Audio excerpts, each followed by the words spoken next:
Ava. Ava. Aman samsıklamasana bolyam. Ben sen etken sen şunu açsana. Men sen aşağına giresim geliyor. Bolonok mu?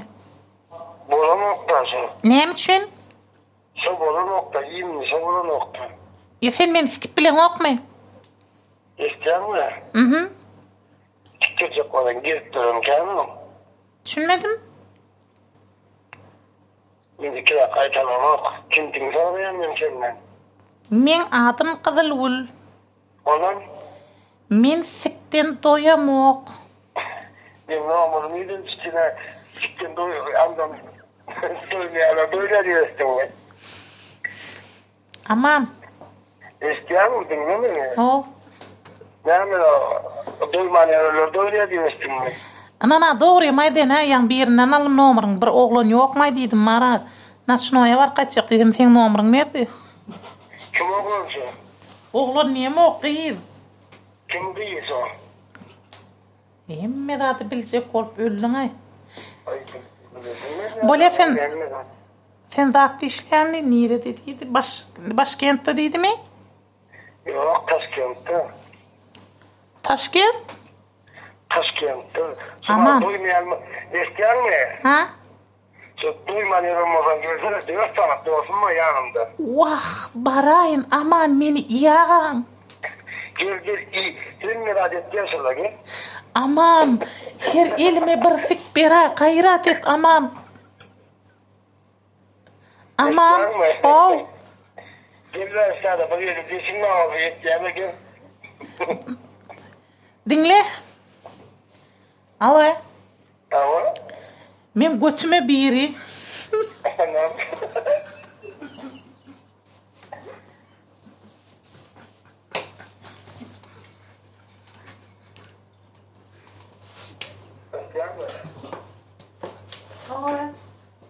Yani normal Tayland'ın yanındakileri.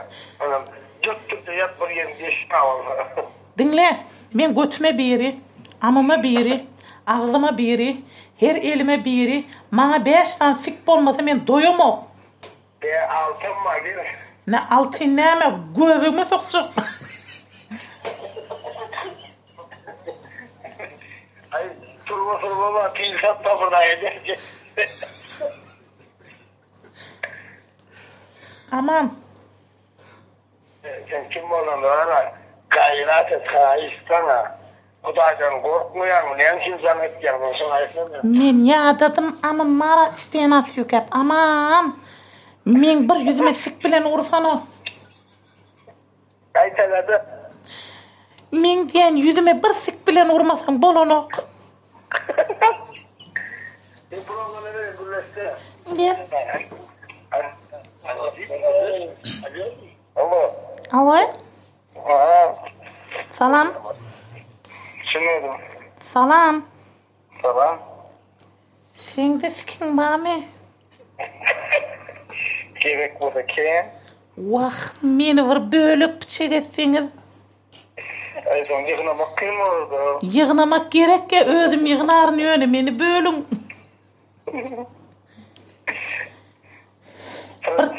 Alo. Dinle bir çıbırdan soracak. Alo. Alo. Tüvedim yok kakır.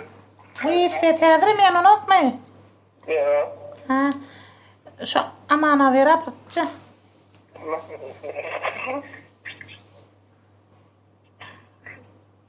Name? Aman. Gecem hali yiyecek. Vah bağlam men mara günüsklerden yatadım. Mana vara egrilip duran gerek düşünýän mi? Parası dinle bize. Sana kim tanıttırıp oturanmaz o. Kim numara veremez ama gece haram etsin sana değil mi? Sana diyesin geçen. O da ayının kapıda kim numara veremez o. Hey. Bir cemik men dinle. Edil amım yüzüne yukarı düşündün mü? Gece amına Şu atlara tembol bilim gelip edil gözüne yukarı. Dilini veremez kim numara veremez sen kaçıydı diye düşündün mü? Şu at bir yanımdaki. Yanımdaki gerçekten oturanlar. Hey dinlesene göt veren. Hey. Bak siktir duyan parası. Kıran negen?